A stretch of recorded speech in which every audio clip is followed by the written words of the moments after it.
உயர்த்தப்பட்ட டீசல் விலையை மத்திய அரசு திரும்பப் பெற வேண்டும் என ராமேஸ்வரம் மீனவர்கள் வேண்டுகோள் விடுத்துள்ளனர்.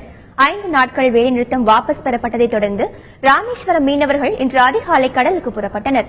அடுத்த மாதம் மீன்பிடி தடைக்காலம் வர உள்ளதால் வாழ்வாதாரம் கருதி தொழிலுக்கு செல்வதாக அவர்கள் தெரிவித்துள்ளனர்.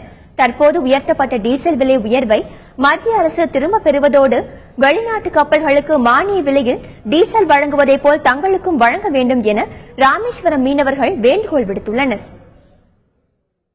இனிமே மீன் பிடிக்க போகும்போதாவது இலங்கை நேவி எங்களை அரெஸ்ட் பண்ணாத அளவுக்கு எங்களுக்கு தகுந்த பாதுகாப்பு வழங்கணும்.